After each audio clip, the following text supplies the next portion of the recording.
कहिलेकाहीँ जानेर अथवा नजानेर हामी सबै प्रोसेस फुडलाई जङ्क फुड भन्ने अथवा जङ्क फुडलाई प्रोसेस फुड भन्ने गर्छौँ।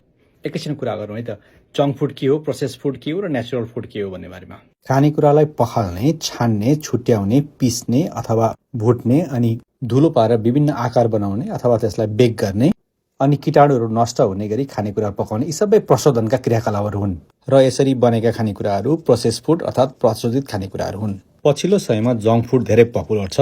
तपाईँ हामी धेरैजना यो प्रोसेस फुड र जङ्क फुडको फरक के हो भन्ने छुट्याउन गाह्रो परिरहेको हुनसक्छ होला। बढी नुन भएको, बढी चिनी भएको, बढी तेल भएको खानेकुरा चाहिँ जङ्क फुड भन्न सकिन्छ अनि भिटामिन मिनरल्सहरू कम भएको र फाइबर कम भएकोलाई पनि जङ्क भन्न सकिन्छ। कहिलेकाहीँ हामीलाई सबै प्रशोधित खानेकुराहरू जङ्क फुड जस्तो लाग्न सक्छ र सबै प्रोसेस फुड जङ्क फुड होइनन्। कहिलेकाहीँ हामीलाई लाग्छ बारीबाट टपक्क टिपेर खाएको खानेकुरा चाहिँ स्वस्थकर हुन्छ होला जस्तो लाग्छ, तर त्यो कहिलेकाहीँ गलत पनि हुनसक्छ।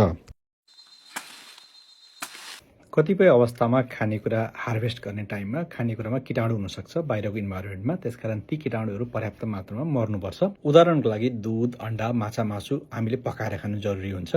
अनि कतिपय गेडागुडी र अन्नहरूमा एन्टी न्युट्रिसनल फ्याक्टर हुन्छ जसले खानेकुराहरू पच्न दिँदैनन्। ती खानेकुरा पच्न नदिने एन्टी न्युट्रिसनल फ्याक्टरहरूलाई नष्ट गर्नको लागि पकाउनु पर्ने हुन्छ। अनि खानेकुरालाई लामो समय राख्नलाई अथवा टाढासम्म ट्रान्सपोर्ट गर्नको लागि हामीले खानेकुराहरू सुकाउने, फ्रिजिङ गर्ने अथवा क्यानिङ गर्ने गर्नुपर्ने हुन्छ। त्यति मात्र नभएर यो ग्लोबल्ली हामीले खानेकुराको सप्लाई चेन मेन्टेन गर्नलाई वर्षभरि नै खानेकुरा खाने बनाउनको लागि पनि हामीले विभिन्न तरिकाले प्याकिङ गरेर विश्वभरि चाहिँ खानेकुराहरू उपलब्ध गराउन, सबै ठाउँमा सबै सिजनमा उपलब्ध गर्नलाई पनि खानेकुराहरू प्रशोधन गर्नुपर्ने हुन्छ। यो त भयो प्रोसेस फुड किन बनाइन्छ र किन पपुलर भएको अहिले भनेर। नेपाली समुदायमा विशेष गरी स्कुलमा जाने केटाकेटी भाइ बहिनीहरूको लागि चाहिँ जङ्क फुड खानु हुँदैन भन्ने किसिमको एउटा प्रचार गरिएको छ। विभिन्न स्कुलहरूले पनि जङ्क फुड प्रतिबन्ध लगाउने नाममा चाहिँ विभिन्न किसिमका हेल्दी खानेकुरा र कम्पेरिटिभली सेफ खानेकुरालाई पनि प्रतिबन्ध लागेको देखेर मैले यो भिडियो बनाउँदैछु एउटा प्राविधिकको नाताले।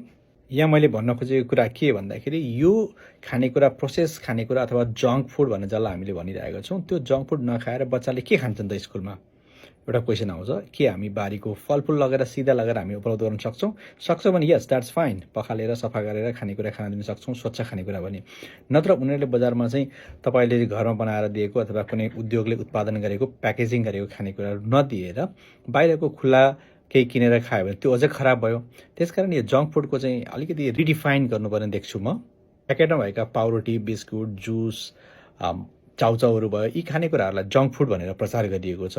यी फुडहरू जङ्क फुड हुन सक्छन् यदि फुड त्यही मात्रै खायो भने। तर हामीले चाहिँ ब्यालेन्स रूपमा, सन्तुलित रूपमा खानेकुराहरू बनाएर खायौँ भने कुनै पनि फुड जङ्क फुड हुँदैन।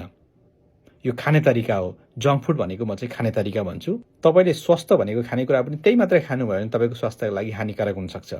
अनि अर्को कुरा, फ्रेन्च फ्राइजहरू चाहिँ एकदमै अस्वस्थ भनेर हामी भन्छौँ। तपाईँले वान्स इन अ वाइल तपाईँले खानुभयो फ्रेन्च फ्राई भने इट्स नट ब्याड। तपाईँले कहिलेकाहीँ स्वादको लागि खानुभयो भने इट्स फाइन। तर फ्रेन्च फ्राई मात्रै तपाईँले खानु भने त्यो जङ्क फुड हो।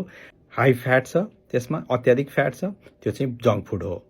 हामी नेपालीहरूको खाने हेबिटको रूपमा हेर्ने भने चाहिँ हेल्दी खानेकुरालाई पनि हामीले पकाउने अथवा खाने तरिका चाहिँ अनहेल्दी तरिकाले बनाइरहेकोले गर्दाखेरि चाहिँ त्यो पनि जङ्क हुनसक्छ। त्यो खानेकुरा पनि त्यो चाहिँ ख्याल गर्नु होला। तपाईँले खाइरहेको खानेकुरामा अत्याधिक चिनी हाल्नुभएको छ कि, अत्याधिक तेलमा पकाइरहनु भएको छ कि, अत्याधिक सल्ट हालिराख्नु भएको छ कि, यो सबै फ्याक्टरले चाहिँ स्वस्थ भनिएको खानेकुरा पनि जङ्क हुनसक्छ। Thanks for watching.